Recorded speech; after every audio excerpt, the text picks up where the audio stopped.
Hey everybody, thanks for joining us for another edition of Anchors Away, where we kind of take a step away from the anchor desk, although this looks like I'm on an anchor desk because I'm basically on an anchor desk. But we kind of talk about topics that, some of the things that few of us anchors just toss around, and then a couple of things that are things that we've covered in newscasts. We're just kind of doing it in a different form. But we're doing it off script. Exactly. We don't have a teleprompter. That's right. And we're on a different set, aren't we? Yeah. We're 5 feet away from the other one. So there. We're anchors away from there. Ashley Katz joining us, and Chief Meteorologist Keith Monahan. Talk about some things today. We're going to go over this Covington clash, this thing that happened in D.C. between these kids from a Catholic school in Covington, Kentucky. There were a couple of groups that were involved in this, a Native American gentleman, a lot of coverage on that, and a lot of blowback from basically all sides. Then we're going to talk about microchipping. And we're going to figure out why we're even talking about that, and then we're going to discuss that one other thing that Ashley wanted to talk about. That one thing. That one thing. Really narrowed that down just yet. But let's talk about this Covington thing. We're not even going to show the video because the video is kind of part of the culprit in this. Oh yeah. It's where some kids were from Kentucky. They were wearing Make America Great hats. They were at the nation's capital, and there was one group there was protesting something, kind of got up into their face, so to speak. And then there was a confrontation between one of the students. Not a confrontation, there was video images of one of the students standing right across from a Native American who was in some kind of a prayer with his drum. Then all of a sudden the media backlash, once these videos went viral, was these kids, these antagonists, how horrible are they? People calling for them to be punched and all sorts of things. Killed, and this is a perfect example, and in our business too, you can't take a video or even a picture for face value because there were so many different things happening.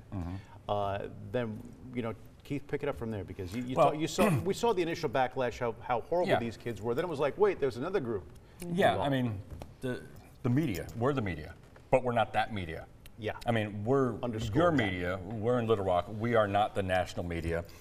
The national media and everybody who kind of reacted to it, they're the ones that should be held accountable.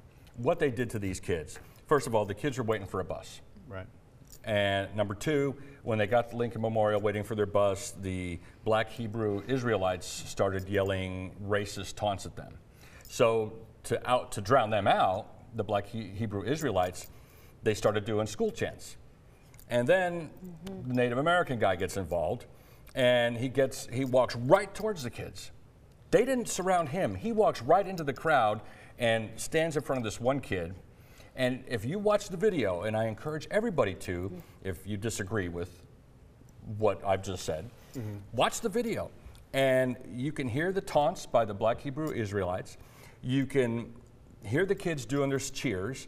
And then you could see the Native American guy walk right up to this kid and get right in his face. And if you listen closely, you'll hear the Covington high school kids say, "We're so confused." They're 15, 16 years old. They didn't know what was going on. There was a lot of backpedal too from everybody in the media, even the entertainment world, that were slamming these kids. I have to say though, when you do look at that video and you look at that kid, he's got a look on his face that looks as if, you know what, I'm standing right here and I'm not moving. So I could understand why initially it could be taken that way. No, I disagree, Bob. On a first, I have to say, because I saw the interview with that kid. Yeah, it's an opinion. You know, you watch the video and you're going to get all kinds of, you know, reactions. I'm just saying, I'm not saying it was. I'm just saying the initial reaction to me, and I think a lot of people, if you look at that video, you go, yeah, he's kind of got that smart alecky grin on his face, because then I saw the, you know, the interview with him afterwards. Two totally different looks on that kid's face. Well, and that was just one clip. That's what I'm saying. One image. And more videos have come out showing wider angles, and they went on, I believe, for 2 hours. I mean, the videos of these protests that were going on at the Capitol. Then Savannah Guthrie with the Today Show does an interview with this kid. I thought it was horrible, actually, and if you ask me. It was one of those things where, and it seemed as if it was being piloted to kind of draw him in to say, you know, maybe I did do something wrong. Because she kept saying, don't you think maybe you could have done something differently? But the backlash she got from the right and left on that was a firestorm. Why not ask the Native American guy or the black Hebrew Israelites? Why weren't they asked? She did sit down with him. Yeah, but, oh, don't even get me started on that guy. Because, well, then a lot unfolds about this gentleman. Yeah, DD-214. You veterans out there know what that is. That's his discharge. He had claimed to be overseas during the Vietnam War, and he had a story about how he was careful though, Bob. When he came back, how he was getting spit on. And I don't think he even left the country. He never left the country, and in fact, according to the DD-214, he just received a discharge. Doesn't say if it was honorable or not.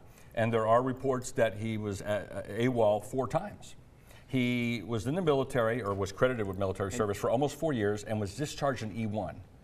Anybody that's been in the military knows that that can't happen unless you're not doing something right in the military. Right. You don't go in as an E1 and come out as an E1 after 4 years. And he also has a history of being in the area of these protests. And the other thing I want to say, even if they were there to protest, what's wrong with that? Absolutely nothing.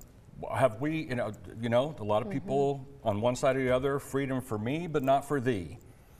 You got to make sure, if you want to make your opinion known, you've got to give everybody else the right to make their opinion known. And what a lesson for these students, that school, especially the leader of that school, who first, came out and against the students, right? He denounced what had happened. Yeah, there. And they said the kids would be expelled. So, and the bishop still hasn't even apologized to those kids. I knew you were mad about that. Oh, I'm incensed. I mean, I'm a Catholic, and not regular practicing anymore.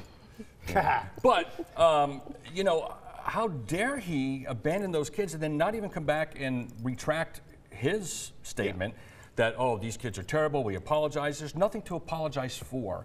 And you say, the bottom line is the media never went back and fixed the story. They did bits and pieces. I think only one reporter on Twitter actually came out and apologized to those kids. Right. And they said, I looked at it wrong, I didn't do my research. That's the trouble with this 24/7 news cycle and Twitter.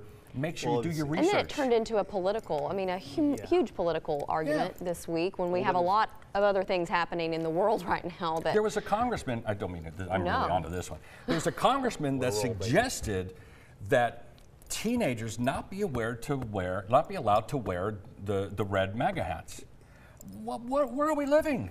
Is this Pol Pot? I mean, is this Stalinist Russia? I mean, come on. Yeah, then what's next? And then it's then we're all wearing gray shirts and sandals, and we're walking around. Yeah, I mean, okay.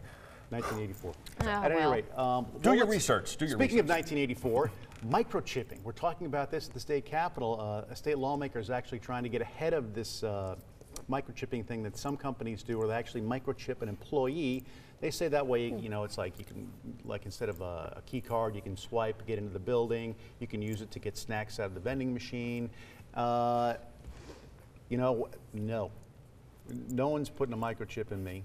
Don't even ask me because I can't believe it. And what they're trying to do at the state capitol is to make sure that employees will be protected should this technology arise Employers here. can't require it. Yeah, you can't. They want to get ahead of it and regulate it before it comes to Arkansas, if it does. I see this going somewhere where you walk into work the next day and your boss says, "Hey, did you have a good time last night at the movie?" And you go, "I didn't tell anybody I was going to the movie." Oh.